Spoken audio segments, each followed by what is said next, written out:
আসসালামু আলাইকুম। তো আজকে আবারও এক নতুন ভিডিও নিয়ে আপনাদের সামনে হাজির হলাম। তো আজকের এই ভিডিওতে আমি আপনাদের দেখাবো যে অনেক সময় দেখা যায় যে আমাদের সুইচ বোর্ডে অথবা তারে কেন আগুন ধরে, তা কিন্তু আমি এই ভিডিওতে আপনাদের দেখানোর চেষ্টা করব। তো ভিডিওটি লাস্ট পর্যন্ত দেখতে থাকুন, অবশ্যই এখান থেকে কিছু না কিছু শিখতে এবং জানতে পারবেন। তো দেখেন, এমনই মুহূর্ত যে এই মুহূর্তে কিন্তু আপনাদের এই ভিডিওটি দেখাচ্ছি। তো দেখেন, এই রাইস কুকারটা একটা সকেটে লাইন দেওয়া আছে।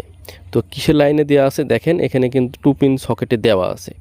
এখন এই সুইচ বোর্ডে দেওয়া আছে, তো কিন্তু বাসাহালা তো জানে না যে এই সুইচ বোর্ডে বা সকেটে কি চালানো যাবে। তো এই সুইচ বোর্ডেতে এই যে 1000 ওয়াটের একটি রাইস কুকার তারা ঢুকিয়ে দিয়েছে, এখন চালিয়ে দিয়েছে। তো আপনি যদি এইভাবে এই রাইস কুকারটা চালাতে থাকেন, হয়তো চলবে, কিন্তু যে কোনো মুহূর্তে কিন্তু আগুন ধরতে পারে তারে বা সকেটে পুড়ে যেতে পারে। তো আপনারা এ ধরনের কাজ যদি না করেন, সেই লক্ষ্য নিয়ে কিন্তু আমি ভিডিও তৈরি করেছি যে আপনারা এই কাজটি করবেন না। তো দেখেন, এই প্লাগগুলোও কিন্তু নিম্নমানের প্লাগ থাকে। এই প্লাগগুলোও কিন্তু অনেক ক্ষেত্রে দেখা যায় আস্তে আস্তে পুড়ে যায়, কারণ এগুলো একবারে সিম্পল নর্মাল যে প্লাগগুলো থাকে। এখন আপনাদের কিভাবে এটার থেকে উপায় কি করবেন সেটা আমি আপনাদের দেখিয়ে দিচ্ছি। তো আমি আগে প্রথমে দেখিয়ে দিই, আপনারা যদি এই ভুলটা করেন তাহলে কিন্তু এই সুইচ বোর্ডে যে সকেট বা সুইচ বা যে কোনো জিনিস লুজ কানেকশনের কারণে কিন্তু অনেক সময় তো পুড়ে যায়। তো দেখেন, বোর্ডটা কিন্তু আমি খুলছি। বোর্ডটা খোলার পর এখন আমরা দেখব যে এর ভিতরে যে তারটা দেওয়া আছে, সে তারটা কত আরএমএর দেওয়া আছে।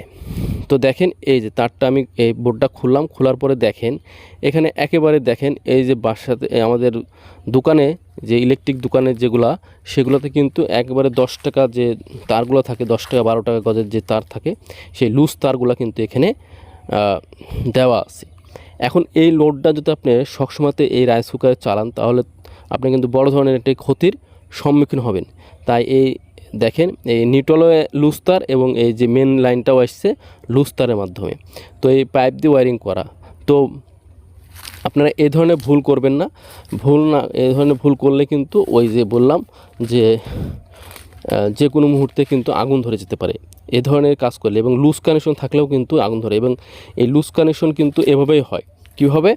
এই যে বড় লোড চলেছেন, এই লোডের মাধ্যমে কিন্তু যখন সে রাখতে পারবে না, দিনে দিনে আস্তে আস্তে কিন্তু এটা পুরা শুরু হবে। তো দেখেন, এই পাইপটা দিয়ে কোথা থেকে নিয়ে এসেছে আমি আপনাদের দেখাচ্ছি। এই তারের ইয়াটাও দেখাবো কোথায় কানেকশন করা হয়েছে। এর উপায়টা কি, ভালোটা কি, সেটাও আমি আপনাদের আলোচনা করছি। তো দেখেন, এই পদ্ধতি তারটা গিয়ে পাইপটা ওয়ারিং করা হয়েছে। পাইপটা ওয়ারিং করার পর এখান থেকে সরাসরি পাইপটা নিয়ে গিয়ে এই যে দেখেন, দেখাচ্ছি আমি আপনাদের। এই যে সুইচ বোর্ডে দেখেন এখানে কানেকশনটা করা হয়েছে। এখন আপনাদের কিন্তু এই সুইচ বোর্ডে কানেকশন করলে হবে না। এই ধরনের লোড চালাতে গেলে কিন্তু সুইচ বোর্ডে কানেকশন করলে হবে না। এখানে আপনাকে অবশ্যই কিন্তু আপনাদের যে বাড়িতে মেইন সুইচ থাকুক বা ডবল পোলের এমসিবি থাকুক, সেখানে কিন্তু কানেকশনটা করতে হবে। তো দেখেন, সেখান থেকে লাইনটা বের করতে হবে। তো আমি আপনাদের দেখাচ্ছি। এই যে দেখেন মেইন সুইচ, এই মেইন সুইচ থেকে আপনাদের এসব ভারী লোড চালাতে গেলে একদিনকার লেগে তো ব্যবহার করা না, এগুলা অনেক দিনকার জন্য। তো এখানে লোডগুলো চালানোর জন্য এই মেইন সুইচ থেকে আপনাকে 2.0 তার নিয়ে যেতে হবে। 2.0 যদি তার নেন, আর একটা কম্বাইন্ড লাগবে, কম্বাইন্ড দিয়ে কানেকশন করতে হবে। আমার চ্যানেলে এই ধরনের ভিডিও অনেক দেওয়া আছে, আপনি চাইলে ঘুরে আসতে পারেন। তো এ ধরনের নর্মাল তার দিয়ে কখনোই কিন্তু আপনারা কী করবেন না, কানেকশন করবেন না। তো দেখেন এখানে কত ওয়াটের, এখানে সব কিছুই লেখা আছে, ক্যাপাসিটি কত। তো 1000 ওয়াটের একটা এই রাইস কুকার।